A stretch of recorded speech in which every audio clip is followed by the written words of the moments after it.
Thank you for listening to the Black and Gold Hockey Podcast. Please support the show by subscribing to and leaving a 5-star rating for the show on Apple Podcasts, iHeartRadio, Podbean, SoundCloud, Spotify, Stitcher, and any of your favorite podcast platforms. You can also support the show by going to our website, blackandgoldhockey.com, where there's always exciting articles by the B&G writing staff. While you're there, don't forget to click on the Fanatics.com banner for a great sports fan shopping experience. Hey, you done yet? We gotta start the show.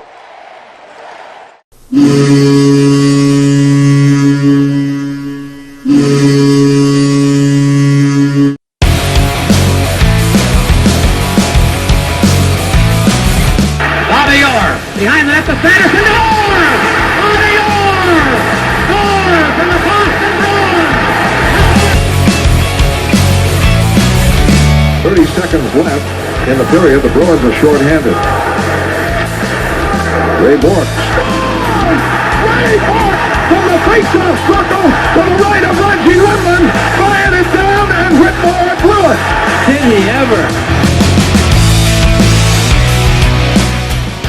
To Bergeron, the drive, save, rebound, he's loose. Sagan kicks him loose. Bergeron scores! The Priest Bergeron with the point of the dagger in their throats. They rip it out into Orr's hands and kill the beast. The Boston Bruins have won it after being 3 down in the third.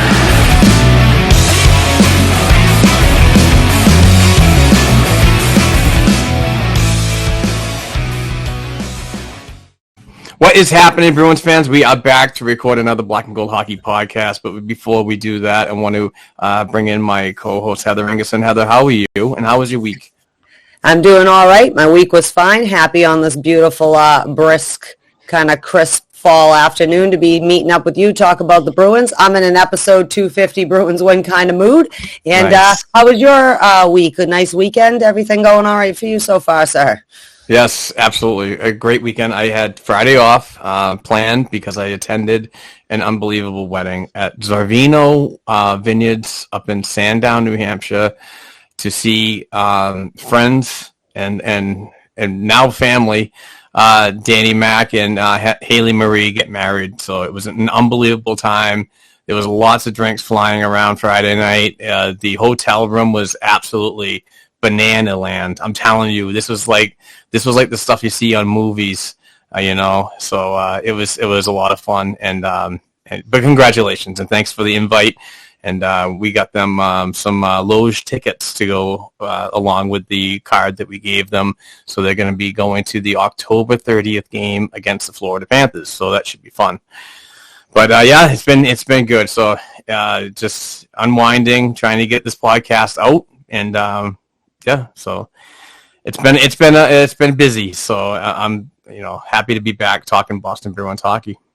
I know. I was like, it was kind of a short week because we had to end up recording on the Monday, but here we are. I bet it sooner than later. I always love that. But yeah, we're good to go. Talk Bruins hockey. Congratulations to the couple and many happy and years ahead of you in your marriage and your adventure that you started this weekend. Absolutely. All right. Let's start the show properly, right? Mm-hmm. All right. The Black and Gold Hockey Podcast is powered by BetOnline.ag and in partnership with the Black and Gold Production Sports Media Company. This is Season 6, Episode 250, folks. 250. And we kindly ask that you please subscribe to our weekly Bruins Hockey Talk on all worldwide audio podcast platforms and video content on our related Black and Gold Hockey Podcast YouTube channel. We would certainly appreciate the support on both social media platforms, and you guys rock. For those that already do, amazing people. Bruins Nation is unreal. I just love I love how we hate each other most of the times, but we also work well together, if that makes any sense. It does. It doesn't have to be perfect. Chemistry can happen, my friends. Yeah. All right, let's before we get to this hockey talk madness, I do want to talk about show sponsor BetOnline.ag. We're back and better than ever. A new web interface for the start of the basketball season and more props, odds, and lines than ever before. BetOnline remains your number one spot for all your basketball and football action this season. Head to our new updated desktop or mobile website to sign up today and receive your 50% welcome bonus on your first deposit. Just use our promo code CLNS50 to receive your bonus. That's CLNS50. From basketball, football, baseball, postseason, NHL, boxing, and UFC, right to your favorite Vegas casino games, don't wait to take advantage of all the amazing offers available for the 2021 season. BetOnline.ag is the fastest and easiest way to bet on all your favorite sports. BetOnline.ag, where the game starts. All right, we just heard from the amazing folks at BetOnline.ag. That was me actually doing the ad read, so just in case you guys didn't know. But BetOnline.ag is a fantastic sponsor. They're a show sponsor. They've been with us for a long time, and the reason why they've been around for a long time is because we trust them. This is a product that they put out, and we support, and I use on a regular basis. So, gotta give the props out to the show sponsor and make sure that you guys go. And please, if you do sign up for a free account, please put in the CLNS50 code. We certainly appreciate that. All right, Heather, another week, another agenda. Where do we go here? You lead the way, my fair lady. All right. Well, I thought that we would start with holy smoly guacamole, my friend. It is episode 250 of the Black and Gold Hockey Podcast. It feels like just the other day it was episode 200.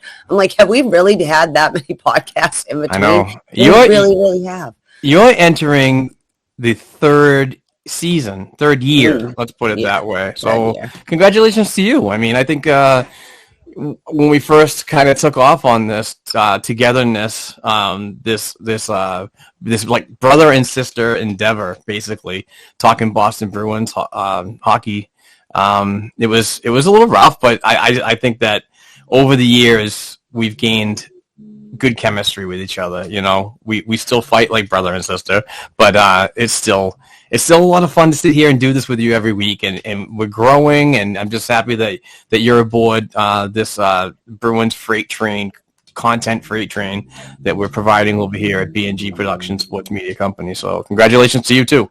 Hey, buddy, I'm just glad you have me. Basically all you did was take every time we'd be out, you'd be like, we should just record this and put it on a podcast. Okay, then finally we did. That was the alcohol talking. What the hell did I... No, but we like get in all these, like, obviously when you're drinking, you have in-depth conversations, but you know what I mean? But the problem is that I did have no idea. I've never recorded anything in my life, nor have I ever had a desire to. Like, I don't, whatever. So you worked it out. We've been through many phases of the technological branches. I'm so glad we finally have one that helps us out mostly and doesn't let us down. And I don't know, it's been a good time. Met a lot of fun people through this. Yeah, and absolutely. I mean, even if I'm just cool by association through Mark, thank you for everyone who keeps listening and tuning in. I mean, somebody's listening to us, at least the numbers say so. So we really appreciate it, and all the, just all the fun interaction with fellow Bruins fans, and obviously our B&G family, so many great writers and podcasters and digital content people helping build the B&G ladder one step at a time. And I'd also like to thank God, my producers. No, I'm just kidding. You are my producers. It's like you're going up for an award. Yeah, but no, I think it's been a fun time, and today was a good day. I think lots of Bruins hockey happening today. I'm in episode 250, still got my scarf on. Gonna take that off now, just so you know. The winning combination is scarf, socks, and B&G jersey currently, so we're gonna wear that until it goes out. But this is kind of a sad note to get to something next. Moving on from us, because frankly we're egomaniacs and could talk about ourselves all day. I just wanted to say that sad that we had a great, he was around for a long time as a sportscaster in the Boston community. So I just want to say rest in peace, Bob.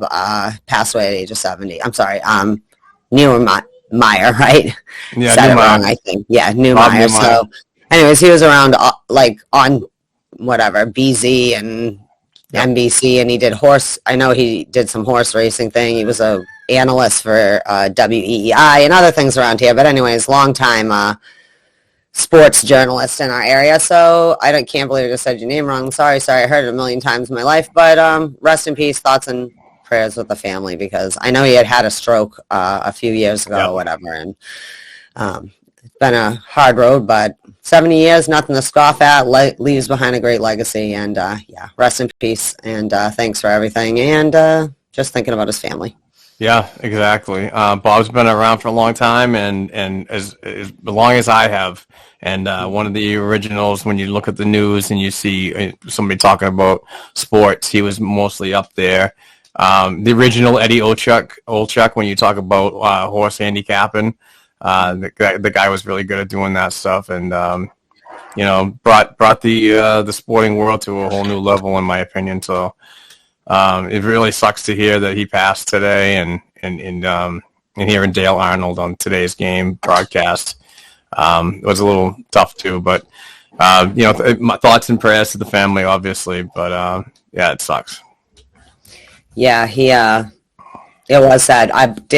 Dale Arnold posted a really nice picture of them and Tom Brady or whatever. It was like me, Bob, and some guy that plays football. It was a really nice picture of him, and that was a nice way to honor him, I think. But anyways, I feel like we always have to start off with the sad stuff, because overall it's been a really happy time, but that was kind of sad. He passed away on Saturday night or whatever, and it was kind of going around there. So thanks, Bob, for everything.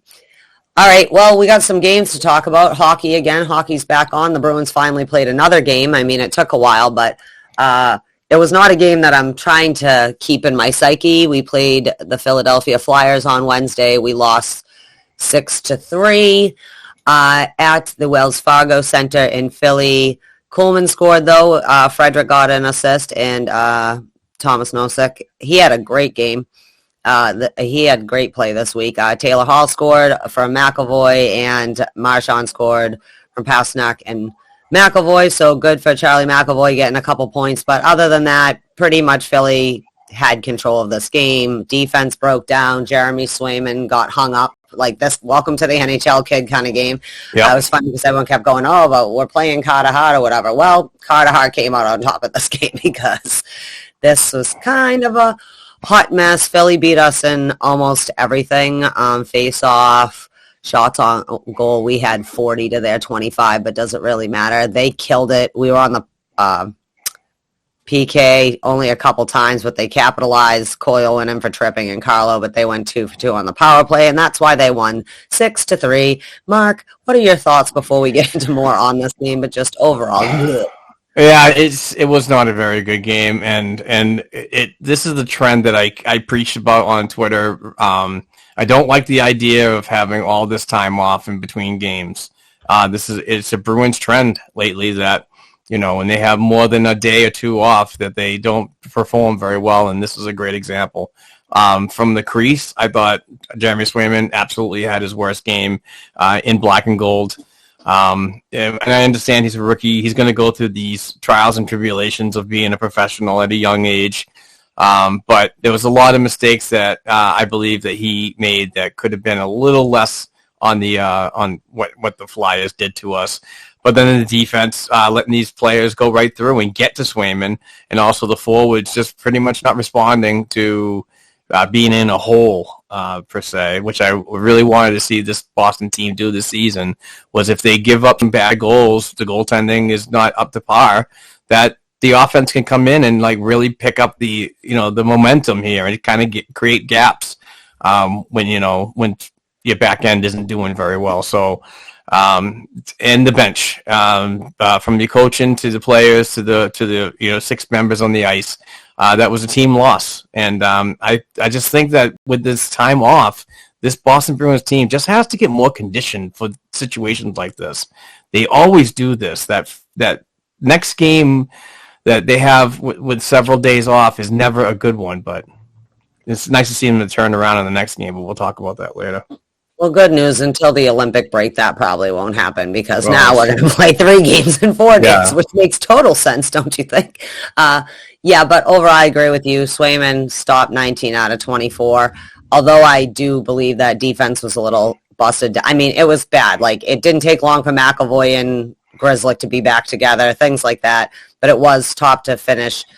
They came out the gate, first period was flying and good momentum, and you're yeah, man, good pace, right? Because Philly can get you. They do. They're a rival. They're an enemy. You never know what you're going to get. It's always a nice heated game, but Yeah, Swayman did his part too he had a rough game, but that's good though. I agree with I think it's not a bad thing he got a little shelled a bit in that game or faced a lot of chances because Philly was flying, dude. They came to play. They weren't kidding, and they took advantage of us having 4 games, only having 1 game in 9 days or whatever, and good for them, but I know. The thing is, you thought that they were going to respond. Just to get back to one more of your points, how you said you wanted to see them respond when they are getting like that, but they didn't. It was same bullshit of the halfway through the second. Now we start then we have a little flare up where you think they might have a chance, and then they just let the shit float away. Excuse my language, but that game pissed me off, and I'm still mad even on Sunday. To touch on Jeremy Swayman just a little further, it's just my personal opinion about what I saw. For a goaltender that seemingly comes off as calm, cool, and collective to everybody, always smiling underneath that mask, having a great time. I thought that he played a lot of panic hockey in the crease, a lot of scrambling hockey, and that might have been because he was covering up for kind of a weak defense in front of him and kind of being a little more aggressive than he normally would. But I found that his positioning was just a little off. Timing was a little off. But these are things that he's going to go through as he continues to develop. So I'm really not overly worried about it. It's just how you respond is always my biggest thing. Is how, if and when you get into the next game, how are you going to respond? Which will probably be next week anyway, but we'll talk about that too. Yeah. Okay. But yeah, exactly. But yeah, that's interesting. I didn't put it on here, but I did want to talk a little bit about that. Interesting instead of every other game there, 2 games and 2 games. Now, I know a lot of people are like, oh, that's because we were playing Buffalo, but I'm not sure that's the strategy. It just happens to be we played Buffalo. Do you know what I mean? That lined up. I mean, Omar would have played against his team at some point, but I don't think at this point in the season that was the game plan in the rotation or anything like that. That being said, Nick Foligno left early. He's hurt. Yeah, that's a pretty big blow to this team, but it's that next man up mentality. You know, a veteran goes down, we make some freaking recalls from Providence or some of your rotating forwards, 13 and 14 roster guys. But hopefully he gets better soon because I really like the way Nick was getting to the net aggressively and playing at the top of the key. When in certain situations, especially you getting a little bit of power play time, penalty kill time, whatever. It's that next man up mentality. So there were some call-ups. Do you have those on the list? Yeah, well, we're going to talk about the rotating cast this week a little bit as we go. I just kind of set it up. We could go over the last – this is what's happened in Bruins land Wednesday through Sunday. Yeah. So, but Craig Smith also beat up a little bit. He did play Friday, but not today. But, yeah, we will talk about that in a little bit. I also – what was I going to say? Okay, so because Smith was questionable and a little bumped up for Friday's game, Anton Bleed came up and John Moore came up, which everyone was surprised he came up. But again, I don't know why I get with the contract and we've always been in a bind and people give John Moore way more hate than he necessarily deserves at time. But whatever. He's, like I said, he's our new Steve Camphor. He's going to play out his contract and do what he needs us to do. But yeah, he ended up going down. But anyways, they came up. Lazar's still out. So they come in. And Friday, we had a great game. The best game of the 3 games, I think, overall. I mean, Buffalo kind of was in their zone. They're all excited. Their 5,000 fans that were in attendance were very excited. They're burning the bridge down. And but what the Bruins did is 4-1, popped their cherry this year on their winning streak. Whoa, there's your hot winning streak. I was like, I don't know why everyone's excited. Buffalo often goes on a 9-game win streak and then just disappears for the last 4 months of the season. So, I don't want that. Notoriously hot in the beginning of the year. This was unfortunately a game that I missed because my friend's wedding was going on, and they were, which was cool because the focus should have been on them. It was their day, and I completely understand that. But the TV was to not be on the Bruins game, and social media was kind of police a little bit, which I loved, So, I didn't get to see much of the game. I'm happy that Enroth got in. Enroth, oh my God. Allmark. I was thinking of another Buffalo goaltender. Allmark got in the net, and I'm happy to see that, and he beat his former team. I'm actually kind of surprised that Cassidy gave that opportunity to Allmark, to be honest with you, because just by the way Buffalo has been playing, number one, and number two, Heather, it was the fact is that Buffalo can expose Allmark because they've seen him so much. They know his weaknesses, they know his tendencies, and so on, and they probably knew that this is a fresh system for him that Bob Essenza and Mike Dunham probably haven't had a full dose of. He's still a small sample size here as a new Bruin, being a free agent signing over the off season. But if you're a professional, you can find these trends on people. It's almost like a black book per se. So go ahead. I was going to say, well, this is kind of, remember we had talked about last time that they had mentioned that he hadn't really worked with goalie Bob or anything like one-on-one, and that's one thing the 4-day gap seems to have helped, is maybe working out a little more of the kinks with Omar, because he hadn't played since April, and I know it's not as an excuse, but like we talked about, like, calm down, it's preseason camp, it's Swayman's in net, this and that, but he stopped 35 out of 36, 973 save percentage, not bad. He was like, welcome to look at my new team, boys. I mean, those of you who haven't been traded to new teams too, because half the team's gone. They did all right. Pasternak scored. Nosek scored. Charlie Coyle had 3 points. It was great. Taylor Hall scored on an empty netter. I thought overall they looked like, we always talk about, like, how do you respond? So, like, Wednesday was a crap show, right? How are they going to respond to that? And they responded. They looked better. I mean, whatever. It's too early in the season to debate, like, is Philly a better whatever? But, like you said, some of the matchups, we got Foligno's out of the lineup. Craig Smith was banged up. He ended up on the third line, and Nosek ended up on the second line. There was a little bit of switching going on, but overall, better. Everybody on the team responded. Everybody had Allmark's back because they did not have Swayman's back that well on Wednesday. No. Everybody did their job. It was steady. And, they went to the box a couple times, things like that. But, like, overall, it sucks, though, because Anton Bleed ended up getting hurt during that game. So now he's out, too, in there. But, yeah, I think that's the way that the Bruins should look. Like, that was a good response to have Foligno out, Craig a little banged up. Like, they tightened up as a team instead of, I don't know. We always talk about that, though. Like, they're either, like, real tight or they're kind of like, Wednesday's game. Right, right. That game would not end. I hated that game.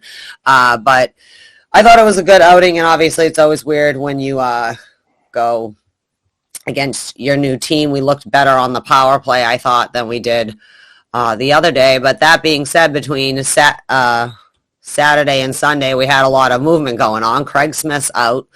He probably shouldn't have played on Saturday, but they probably didn't have enough time to get somebody, in the lineup. Well, and Anton Bleed's out. He's not traveling with the road trip next week. Nick Foligno's on the IR, not traveling even on the road trip. John Moore got assigned to Providence. But Jack Studnicka and Oscar Steen got pulled up for today's game, which we'll talk about. I'm sure there are many people that were very happy about that. So, as always, you got to plug in the players as they go. The injury bug's starting to hit. We're Bruins fans. Don't panic yet. There are, some of this is a little painful, but overall, everyone's kind of coming and did all right. Like, I'm not saying Carson Coleman has been setting things on fire, filling in for Lazar or whatever over there, but things like that. But today, we held on by the skin of our teeth. We played a very good game for San Jose. Yeah. And then, as always, forget to play all 60. Mark, why it's fresh in our brains, let's talk about today's 4-3 win over the San Jose Sharks. Yeah, just a big wow. Saturday matinee, 1 p.m., puck drop, came out swinging real quick, and I was really impressed. And for a majority of the game, I was very impressed. But the foot was let off the gas a little bit towards the end, and, they paid for it. I think they let their goaltender out to dry a little bit with some, there are some unfortunate bounces. That shit's going to happen. But overall, it's a win. It's ugly, but it's a win. Injuries continue to pile up, before the game. The recalls came in. Your lines are basically... It was very strange line. Coyle back on the right side, which I absolutely hate. Nolshick on the in the center spot with Hollett back on the third position in the center and the third line. Yeah, it was kind of a strange thing, but, hey, a win's a win. It is. Marchand scored from Bergeron and Pasternak. Derek Forbort scored from Marchand and Connor Clifton. Pasternak scored from Bergeron on a power play goal. What a snipe that was. Oscar, yeah. And Jake DeBrusk with a frickin' rocket from Oscar Steen, first NHL point. You can reflect on that in 1 second. And Derek Forbort, so that's 2 points for him. But, yeah, we definitely started getting our asses caught. Ullmark did give up a couple. Yeah. Like, he got caught on it. But at the same time, like you said, I think that defense in this is classic kind of Bruins. We let off the gas a little bit, but you can't do that versus any team. But overall, man, it was rocking. I don't know. I don't have a lot of complaints except for like I always do, keep it together, guy, in the third period. Like, you have to play all 60 minutes. It's not worth it if you don't play all 60 because that's how we end up going to, like, overtime and we always lose or whatever. Yep. So, yeah, what do you think? I understand everyone. I'm not indifferent, but, like, whatever, Oscar Steen and Sednika, but do you have any reflection on how you thought that they went during this game? And I understand people, like, freaking out because everyone loves Jack Sednika, but I'm like, all right, well, we need you, so come on. I was actually kind of shocked that he got in the lineup as a fourth-line center, but I thought he did okay in his role. I thought that he was a little aggressive when he had to be in areas. I think he worked well with Trent Frederick and who was the other guy on that line? I don't remember right now. Oh, that's awesome. That's fine. Yeah, so I thought that they played very well. Sorry, Coleman, Carson Coleman. Coleman, yes. Sorry about that. I keep forgetting about him. Sorry, my brain hurt. But no, I thought they did all right. Oscar Steen especially. That guy's just a little freight train. And he's been playing really well down in Providence for the past couple of games. Real aggressive along the board battles and so on, and he's got some speed to him, and a pretty sick NHL release, So kind of a no-brainer to get him up there and so on. Can be that type of Anton Bleed type of replacement, that he could be that gritty type of player, good on the forecheck. But no, it's good to have these guys get their opportunities and so on. But yeah, the Sednika one was weird. I really don't see him as a fourth liner. Would have rather seen him as fourth line minutes. In Providence today against the game I'm watching right now against the Springfield Thunderbirds. But it is what it is. Let's see how long he lasts up here in that role, and obviously that's going to dictate on how long some of these Boston Bruins players that are on the shelf in their in the timeline of a return. So it's going to be interesting to see how Bruce Cassidy mismatches the lines. I really want to get Coyle back up the middle. I just don't like him on the wing at all.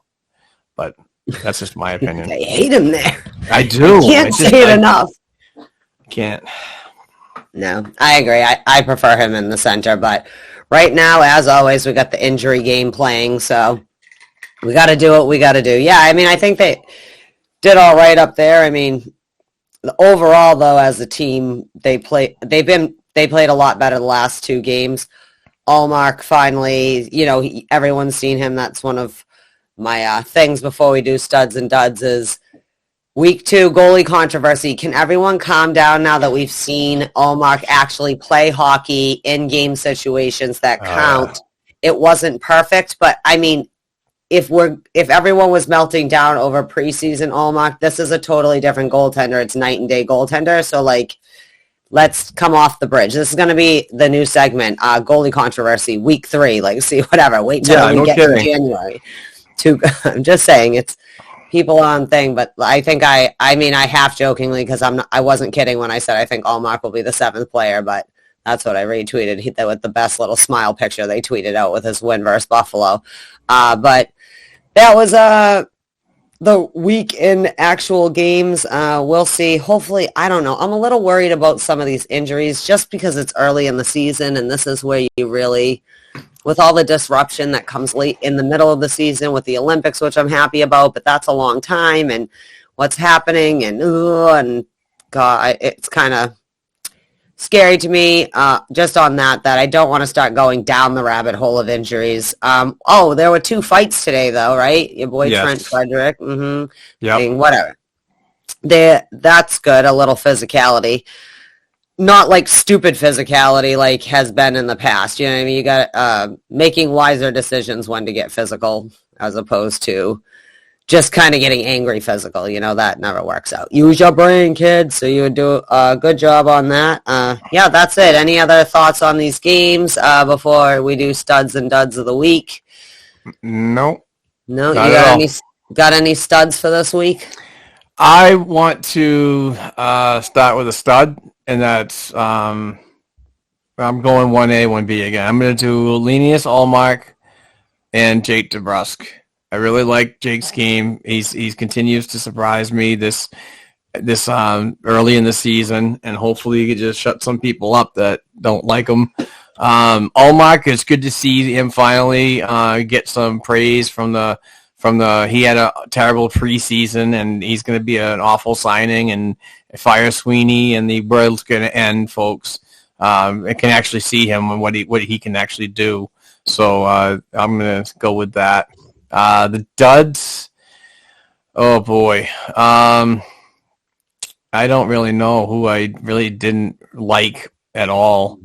I don't know. I feel a little impassioned with Kuhlman. I like his game and so on. I scored a goal the other night, which was awesome. Trent Frederick doing his thing, getting it to the net, creating the second opportunity and so on. But I don't know. Kuhlman doesn't do much for me. He's more of a north-to-south guy. Hopefully he can round his game out.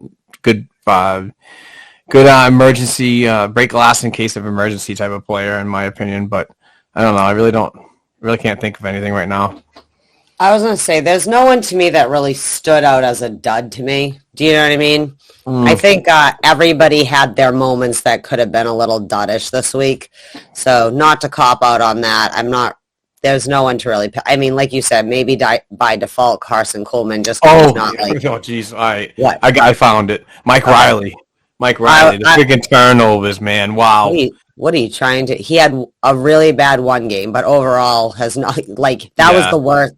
He's had sometimes it's the worst play we've seen him have since he's been a Bruin, because he's been pretty consistent. Geez, you're stealing my thunder. That was going to be my thing, was I guess I would pick Riley. Also, Fobert was a little hot cold this week for me. Do you know what I mean? Yeah. Where I like his game. I'm not I'm hating him and want him to go away or anything.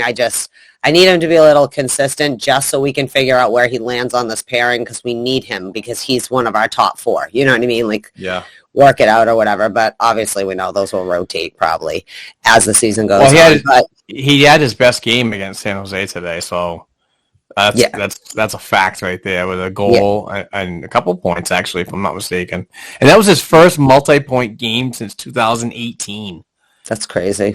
Yeah. Crazy. I can't remember who tweeted that out, but shout out to them. I think that my stud this week, I'm going to pick Nosek, I think overall he's been very adaptable this week. He's had to play a couple different roles.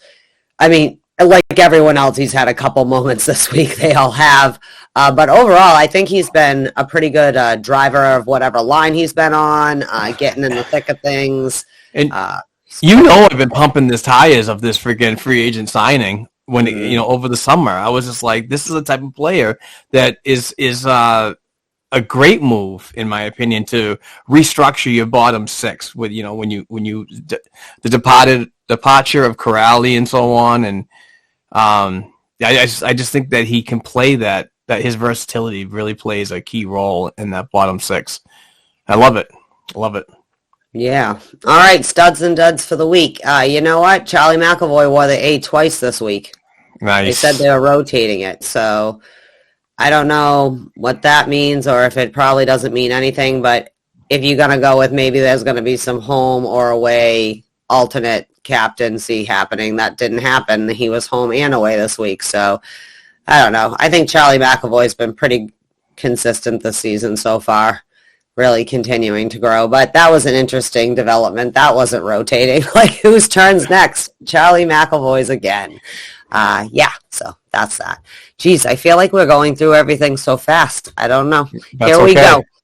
I know. It's like on one hand I am trying to do that, but on the other hand I'm trying not to be like, okay, that was 25 minutes. No, I'm just that's all right. I'm in a 250 kind of mood. I just got to know when we're doing this break for our boy Bruce Sullivan. No, I'm just kidding. So anyways, interesting thing they tweeted out, the NHL tweeted out after the game. Brad Marchand is 9th all-time on the Bruins multi-point game list with 181, passing Bruins legend David fucking Krejci, who had obviously 180. Ken Hodge with 188. Cashman has 207. Bergeron has 214. Middleton has 245. Orr has 255. Esposito 303. So, and Bork has 388. So he's not going to catch some of these cats, but he definitely could catch a few of these cats. Maybe even Ricky Middleton. Maybe even Bobby Orr. Depends on how long he plays. And this little rat likes multi-point games. So who knows what will happen. But, Brad Marchand, man, I just I keep saying, like, when Eyebrows first came up, if you would have told me he would be a candidate for the Hart fucking trophy, I would have been like, are you serial right now? No way. He's going to be like an awesome badass third line grinder or whatever, but he's never going to be top line left wing scoring around 100 points or whatever pretty consistently or whatever. So that's that. I just wanted to mention it. Interesting. Any thoughts on Brad Marchand as he climbs the rank? These guys just are awesome. I love them. Yeah. It's going to be so sad when they all finally age out and go away. It's just really cool to see how his skill and his leadership is being honored by so many people around the league nowadays. Always a heavy consideration for Team Canada to work with, Sidney Crosby and fellow line mate Patrice Bergeron.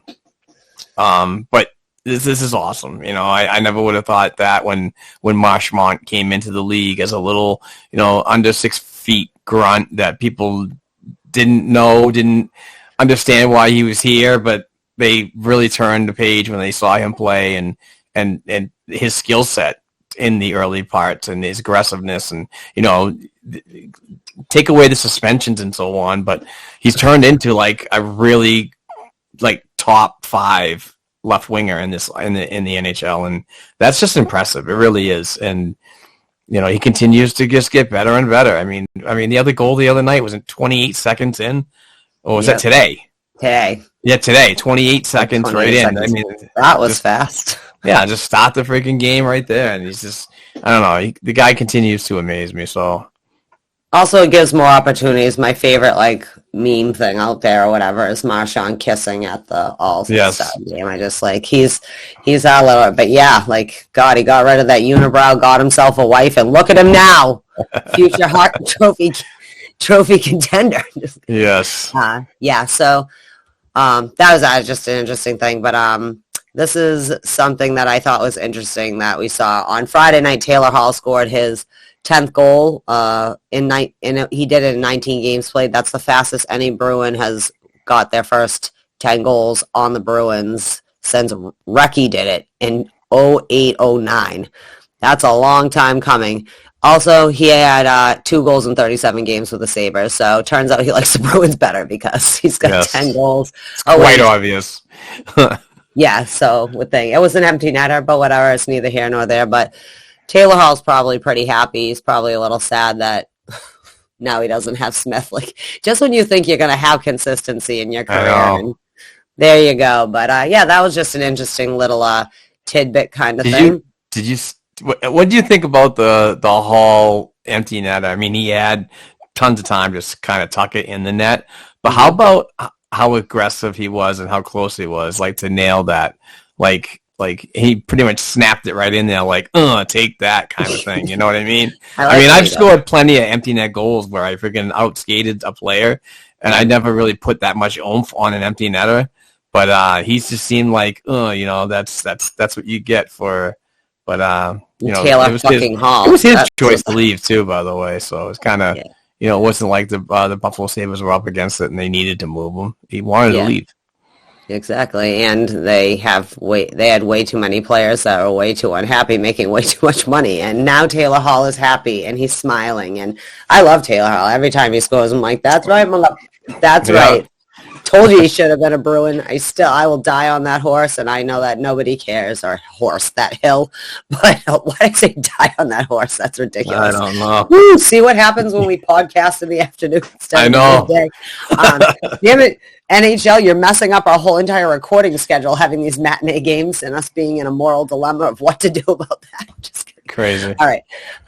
So anyways, this is something that you're not going to care about, but I care about. And if anybody out there also loves Torrey Krug, I heard a pretty cool interview with him on Cam and Strict podcast, and it was pretty cool. He had very nice things to say about the boys. You can tell he's still very close with the boys in Boston. And if you like Torrey Krug, not just because he was a Bruin, but maybe you're a fan of him, I would check out that interview, which made me laugh. And also, too, because every time Torrey Krug does an interview, someone, remember when he was on Chicklets, they're like, look at this dude's legs. Well, on this one, they kept going, look at this dude's arms. I'm like, that's right, Torrey Krug, powerhouse. Everyone's like, God damn, you stacked little fucker. Just kidding. All right, moving on. But this was kind of interesting. Former captain Zdeno Chara passed former captain Ray Bourque on the all-time defenseman game played list the other night, which just proves how we always have an awesome defenseman come through our thing. I was like, I wonder how Ray Bourque's like, there's a few Bruins that are like really sacred Bruins in the pantheon of like Bruins gods. And it was like kind of probably mixed emotions. Like Ray Bourque got beat by Zdeno Chara, but also right on Zdeno Chara all at the same time. And if Chara continues to play, he might actually end up catching Chris Chelios. It'll be a stretch, but he might be able to do it. He's only a couple behind Larry Murphy. Scott Stevens has 635, so that's like another 20-ish games. And Chelios has 651. And since Chara's never retiring, he is absolutely going to probably end up the NHL defenseman with the most amount of games. I just thought that was an interesting fun fact. I know sometimes we check in with those have moved on. I think that this we are approaching, my friend, is a good time that we get into the commercial, well, not our mid-show break, I should say. Already, huh? We talked on Monday. Like I said, we already nailed out some of the stuff we would have talked about, but these games heavy. We got a few more things. I just thought this is a good time. We're about at 45 minutes or so. All right, let's do it. Let's hear from the amazing Bruce Sullivan and hear what he has this week in his collection. The guy goes out and gets hand-signed items, jerseys, pucks, photos, and other awesome things that you could have in your fan cave, your bedroom, or your trophy room, or whatever. But follow his Facebook group, follow his Facebook page, and send him an email because he's got some fantastic stuff for amazing prices. And we just gave a jersey away to John Gillott last week. And I got to get that out to John. I've been slacking on the deliveries, but I have a list of people that I still got to get stuff out, but it's been kind of busy. But anyway, let's hear from Bruce, and we'll be back for more Boston Bruins Hockey Talk shortly.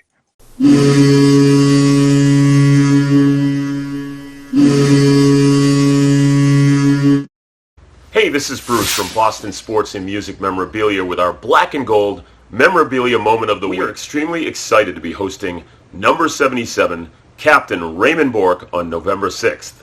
He's going to be signing exclusive memorabilia for Boston Sports and Music, including black style and white style jerseys for just $139 with inscription. We will have pucks and photos starting at just $59. Stay tuned for more details on the Raymond Bourque signing. We got a great sale going on right now on our Bruins custom framed and matted photo displays. They feature dual acid-free matting and custom nameplate, yours for just $49. Here we have Andy Moog in the white jersey, hand-signed, and yours for just $49. Next up, Johnny Busick, this bud's for you. Look at him holding 2 beers with the Stanley Cup trophy in 1970, and this is an awesome photo. He has inscribed it Hall of Fame 81, 70, and 72 Stanley Cup champs. Yours for just $49. Charlie Coyle, second line center for the Bruins. This one, take it home for just $49. This Matt Grzelcyk JSA authenticated photo. Yours for just $49. This awesome Derek Sanderson bartender photo. There he is at Daisy Buchanan's. What would be better for your own personal man cave bar than to have Derek Sanderson serving drinks right over it? This is yours for just $49. Or grab this Sanderson black jersey action photo, Sure Shot authenticated, for just $49. How about the Terry O'Reilly inscribed Boston Beatdown? It's a famous photo of Terry beating down a player from the California Seals.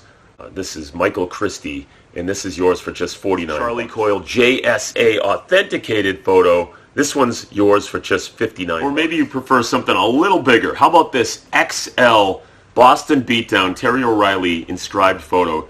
Yours for just $149. For more information on our dozens of Bruins hand-signed pieces, check us out at our Facebook page, Boston Sports and Music Memorabilia, or email us directly at bostonsportsandmusic@gmail.com. And be sure to tune in each week right here to the Black and Gold Hockey Podcast. Let's go!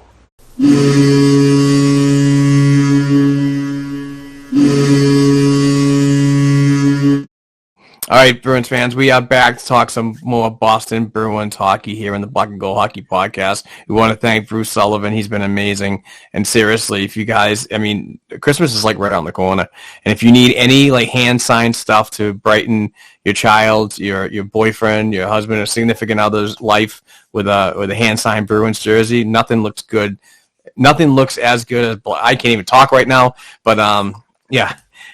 Check out Bruce Sullivan. Send him an email. Go to the Facebook page. You can win stuff just by liking and sharing, but go check him out. It's Bruce Sullivan at Boston Sports and Music Memorabilia. All right, Heather, we are back. We are back. We are back. So where are we going now, my friend?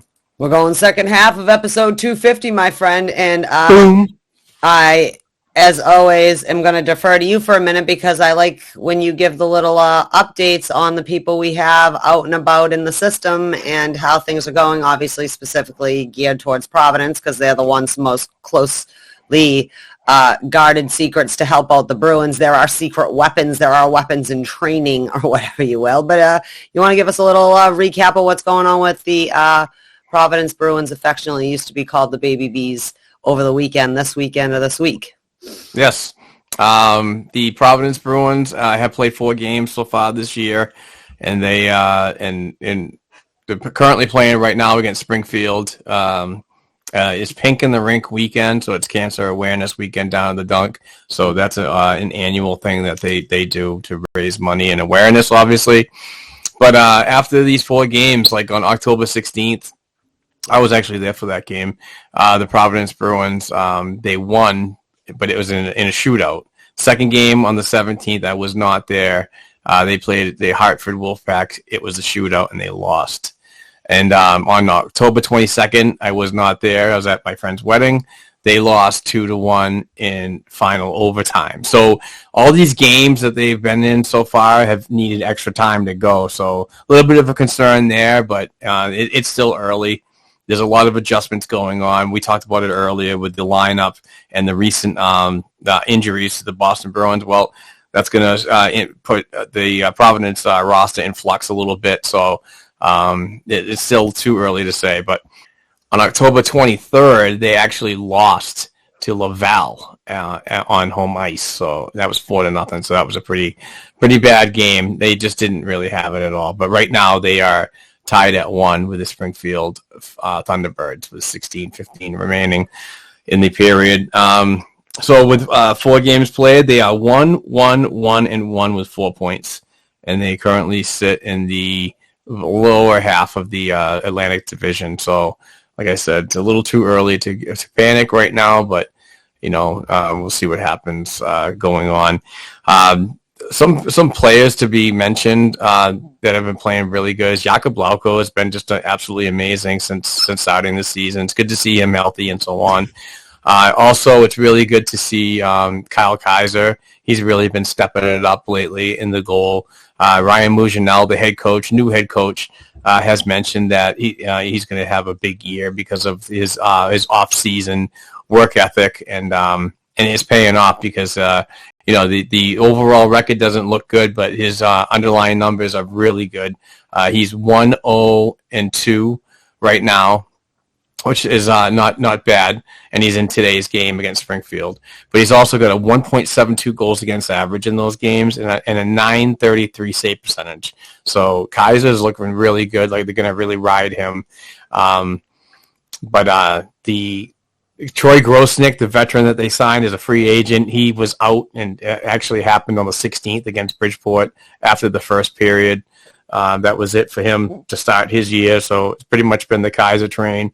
Callum Booth's been up. He got called up from the Maine Mariners in the East Coast Hockey League to fill in, and he was in that 4-0 game that Laval won at the Dunk. So just a little bit of a little update on the Providence Bruins and what's going on at the top minor pro level of the Boston Bruins minor pro system. So all right. Thank you. Inquiry minds want to know, and you are going to be launching a new prospect. Oh, sorry. I do want to shout out Nathan Strauss and Ryan Duffy. Nathan had the game last night against Laval, and Ryan Duffy's currently covering the Providence Bruins game right now as we speak as media member up in the press box. So we have a nice little group of B&G sports media company members that have working on a cool rotation that everybody gets the press experience and able to interview Ryan Mougenel afterwards. So pretty pumped about that. Yeah, and I'll be in Maine Friday night to see the second home game of this Bruins affiliation. So we do have press credentials up in Maine too, so I'll be up there to check it out. I have a hotel room right down the street, so I'm gonna get there early. I'm gonna go out and about town and get some food, maybe possibly have a few beers after I get all my work done, and kind of do a fun write-up, not only about the game but the environment around the Cross Insurance Arena to kind of, brighten the eyes of fans and expand their horizons when it comes to, making a little bit of a road trip, because the American Hockey League and the East Coast Hockey League, the tickets are really cheap, so it's good for your family and so on. The Portland area is not so cheap for staying a night, but it is what it is in these tough times. Hotels took a big hit, so they want to jack up their prices just a little bit to kind of recover, but I think it'll be kind of a cool article just to give an idea of my favorite places that I went to, and then maybe the next time I go up, I do another one, but I tried a couple different places, and do write-ups about them. So it's not all about hockey, but it's about supporting the community that the team actually is in. So I love going to Providence and ripping it up down there, Trinity Brew House, shout out. But I like to just to go up there, get the experience, and basically everything that I learn, I like to share with other people. So it's a good, fun time. So, and to have the media credentials is just a bonus when you get to do in-person player interviews and talk to the coach and so on. Yeah, well, we'll stay tuned, and you're going to be launching the B&G Providence Hockey Reports towards there, but we'll still have you every now and then give a minute or two on here. No one's banishing your updates from here, but it's cool to have a lot of coverage. People, I'm glad that other people are getting opportunities too as well, because it's, as in a perfect world, you would be able to attend every Boston Bruins and Maine Mariners and Providence Bruins games, but we do not live in a perfect world where we were born with trust funds. We're working there. Yeah, we're working there to get the NHL credentials on the ninth floor TD. So it's constant work in progress, but I it's good to have these experiences and to have a character to fall back on. So when I do keep pursuing that, some of these guys that work in these minor pro levels can also vouch for our presence at their games and what we have to offer when it comes to digital media content. So maybe we'll cross the threshold sooner or later. Who knows? Well, I just meant generally it's nice to have people who are passionate to be able to, do the writing, and the more the merrier, if we get to have a little press crew for every single affiliate, you know what I mean? Whatever. So that's all I meant. Shout out to the boys that have covered for this weekend. And so that's the Down in the System /prospect /Providence update. Stay tuned for Mark's launch this week of Yes. I forgot to mention that. Yeah, it's I'm going to be working pretty hard tomorrow, which is Monday the 25th. And Tuesday the 26th to get that out for a Wednesday release. I want to start doing these releases midweek because the Providence Bruins schedule is predominantly Friday, Saturday, and Sunday. They have some mixed in Wednesday games and so on, but I think that's a great time to listen to about the action that previously happened during the weekend, but also the weekend action that's coming up on the schedule and what to expect from them. Some win-loss, some trends, and just some stats and some facts and so on that I like to break down. I'd like to get like a half-hour, 45-minute program going each week just to give the updates, because I think it's important for everybody to be a little privy on what's going down on the farm. And so when they do get the call, it wasn't like Marchand back in the day when you didn't know about the player down there and this little rat and why is he here. You already have a good base of knowledge for these types of players that are just like knocking at the NHL door. Yeah. So we look forward to it. Well, thank you.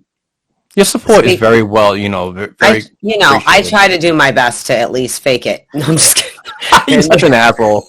I know I am, aren't I? But that's all right. I'm cute. So, that being said, like back to something more serious, I forgot to mention earlier on Wednesday when we played Philly, that on TNT they did a really good segment honoring Jimmy Hayes, but also very tactfully acknowledging and bringing up and discussing things like addictions and mental health. And I just wanted to tip my hat it's like the Jimmy Hayes thing's getting sadder and sadder every minute.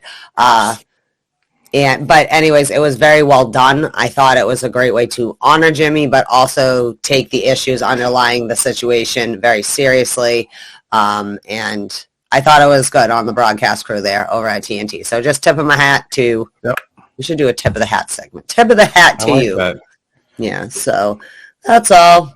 And this was kind of big. This isn't Bruins related, but I don't know why I normally have a mega agenda, but now I only have the agenda for 2 right now. But before we do upcoming games, I also wanted to mention the Premier Hockey Federation or whatever made a deal with ESPN Plus, so all the games for the PHF will be broadcast streamed on there. Sorry, I don't know where my brain was going. So anyways, there's gripes about ESPN Plus, but this is a huge thing for this league. Also, just generally, if you really love hockey, ESPN Plus is starting to be a good place to go because the KHL's got to deal with them.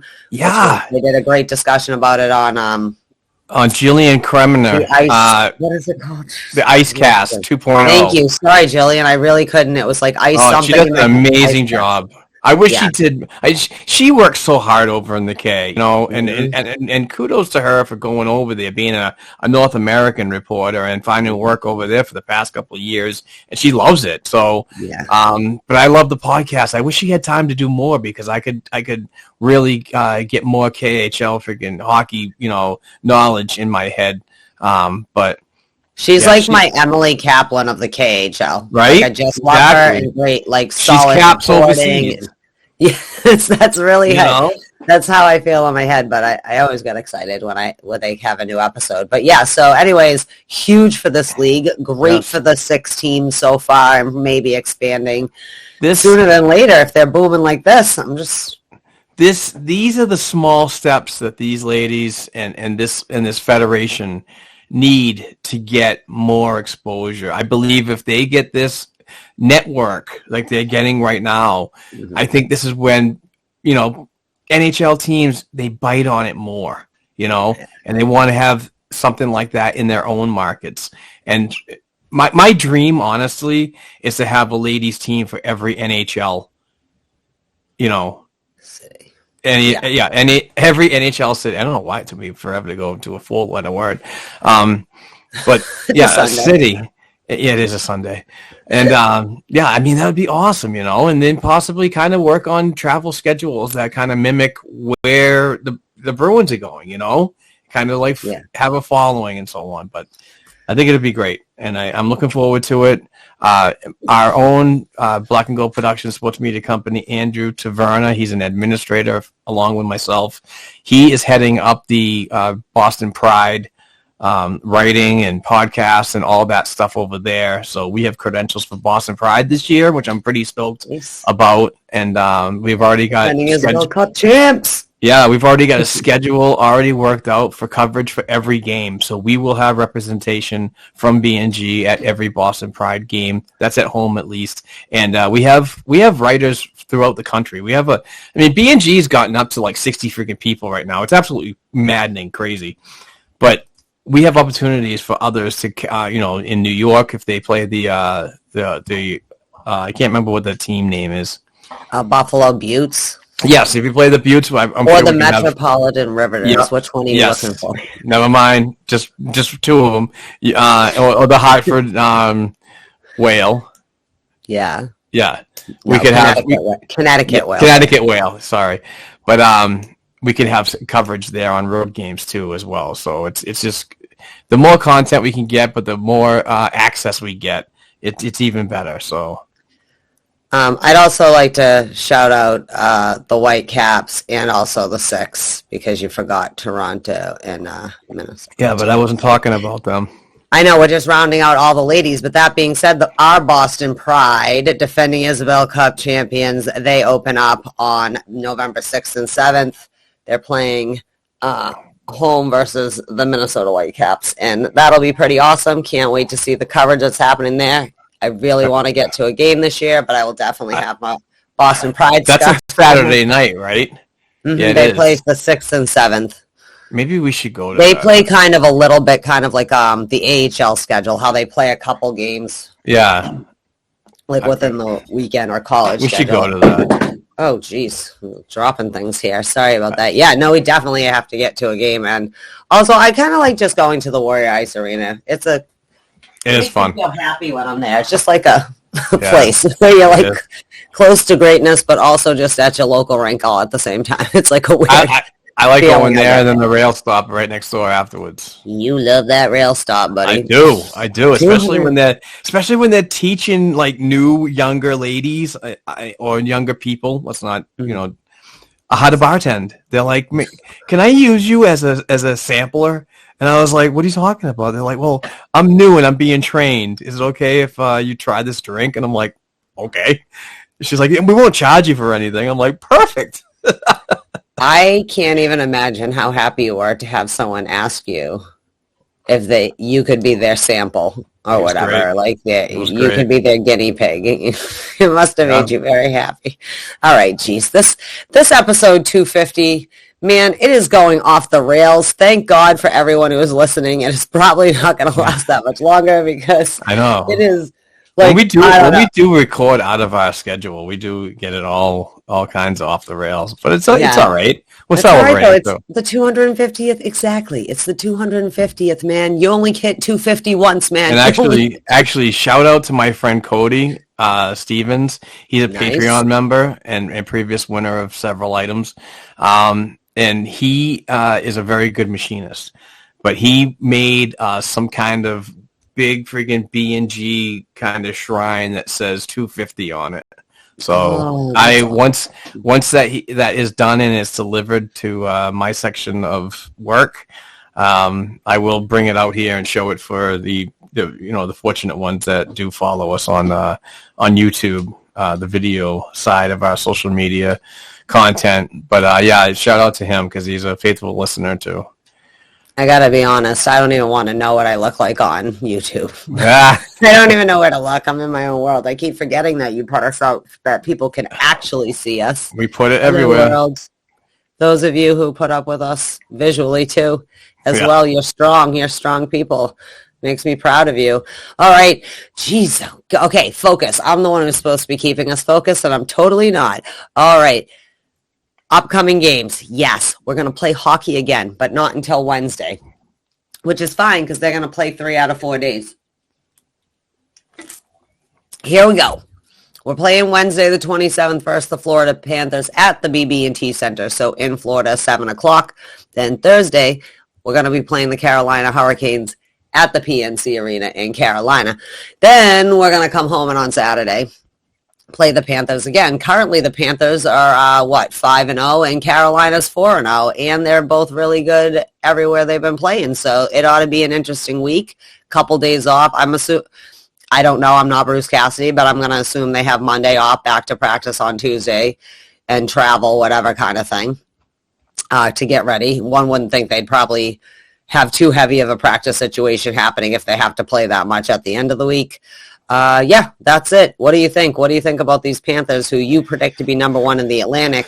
And so far, Mark, you are right, my friend. Yeah, they're a bit of a wagon, man. They're getting really good goaltending from Sergei Bobrovsky, and the backup goaltender, the rookie, he's been doing well too. Remains to be seen on who we're going to see in our goal or in their goal on that particular night and in their schedule. I haven't really looked, but oh shit, Providence Bruins down on the ice. Looks like he got hit by a puck. But anyway, who was the next game in Tampa Bay? No, we're playing Carolina. We play Florida and then we go to Carolina. All right, Carolina's Carolina is really no slouch either. They can be a team that can surprise you with their talent. That Svechnikov and so on, and Stahl and blah blah blah. Yeah, but it's the back-to-back, so it should be. It's going to be interesting what Bruce Cassidy's going to do concerning the goaltending. Where do we go from here? Do you go Sway on Wednesday and then Allmark on Thursday, or do you ride the hot hand that seems to be going on right now and Allmark for another game to get the first of the back-to-back and then give the Carolina game to Swayman? So regardless, after what we saw today, I want to see Allmark be a little better. I know it wasn't totally on him, but whatever game he gets into. And obviously we want Swayman to have a really nice bounce back game, because the Philadelphia game I just thought was a little disappointing, but it's going to happen. I mean, he's going to have these games. It's all about how you recover mentally and physically. So, and I think he will. I think he's got so much confidence. He's just one of those happy-go-lucky kids. But, I just want to see, just get back on the train. This way train. I'm thinking Swayman Wednesday, Allmark Thursday, and then I'm thinking Allmark, then Swayman, then Allmark, because that way I'm trying to figure out how working in my head, because I think that way they each can see Florida next week. I had it in my head, and now I'm saying it out loud. I'm losing it. But do you know what I mean? So that they both get a chance to see Florida next week. It's kind of redundant to, see the thing. But anyways, we'll see what happens with that. Two teams that have put up a lot of goals so far, looking at the standings or whatever. Carolina's already 18 goals for, 7 against. That's pretty good average there. They're plus 11. And Florida's gotten 22 goals and only given up 9. So it's going to be a tough one for sure, playing out of a division for a game or two or whatever, or game actually, right, to burst Florida. But yeah, Florida's looking like a little bit of a wagon right now, and whatever, it's week 2. That's how I feel. Hopefully we have a good week. Hopefully we get 2 out of 3 games. Hopefully the back-to-back doesn't bite us in the ass, but seems we had 3 million years to rest before they ever even played these 3 games they just played this week. Hopefully they'll be all right starting on Wednesday again. I don't know how I feel about Wednesday. Remember the Bruins games used to always be on like Tuesday, Thursday. I kind of like that schedule in NHL. Saturday, like, Monday. Yeah. Oh, yeah. Now it's been like Monday, Wednesday, Wednesday, Thursday, No, you're messing up my schedule. I got other things I got to plan too. How am I supposed to schedule to see this? All right.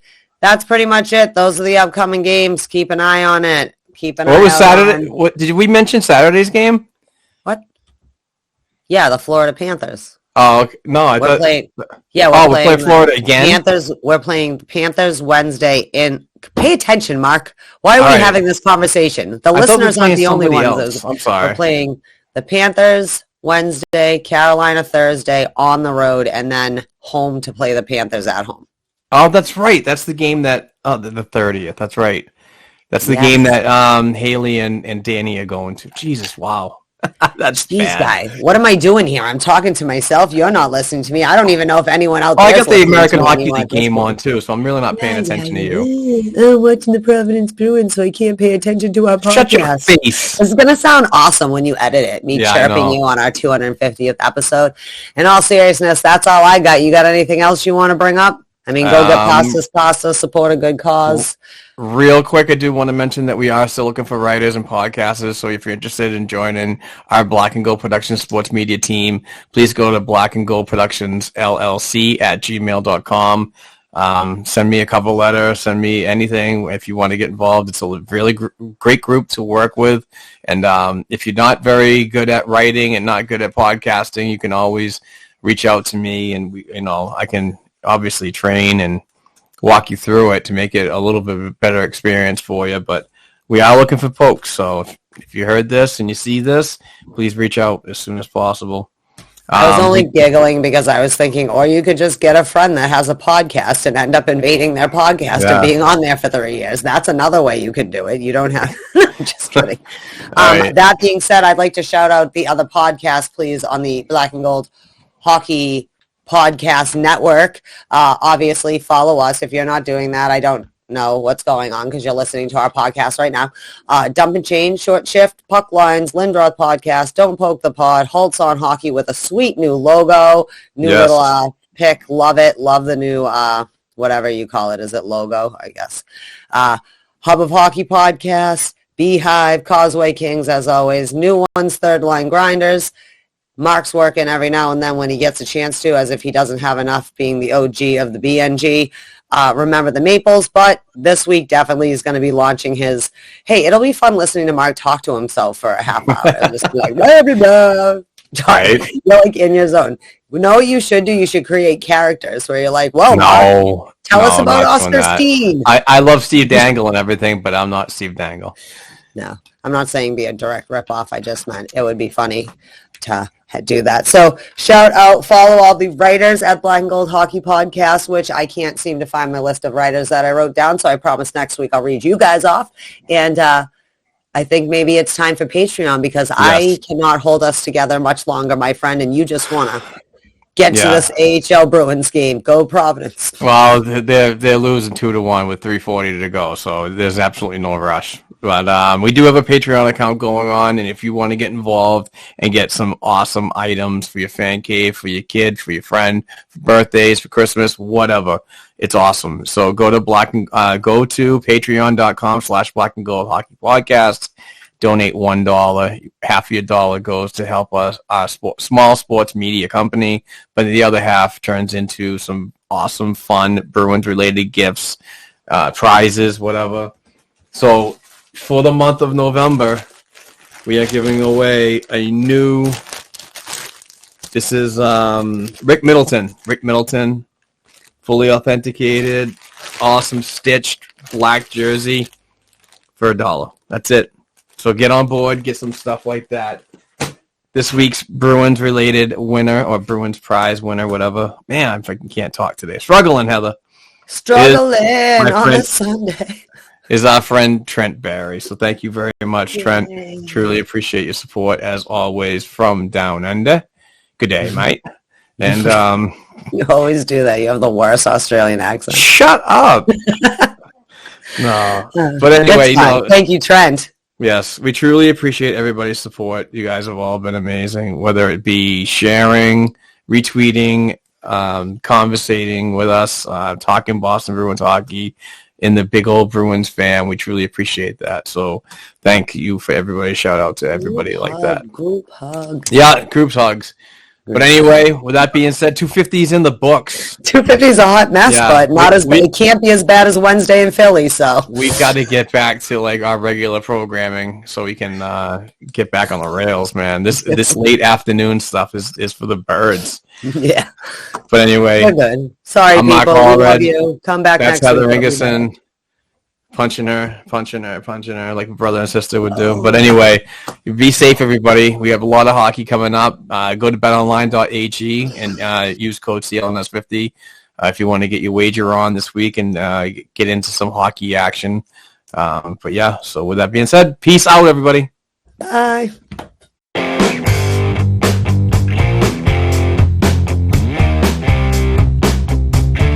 Thanks again for listening to and supporting the Black and Gold Hockey Podcast. Please share the show with your friends and family, and don't forget to subscribe to and leave a 5-star rating for the show on your favorite podcast platforms such as Apple Podcasts, iHeartRadio, Spotify, and SoundCloud. Between shows, help us keep the Bruins talk going by visiting our website, blackandgoldhockey.com, by sending an email to blackandgoldhockeyblog@gmail.com, and by following the show on Twitter @blackandgoldpod.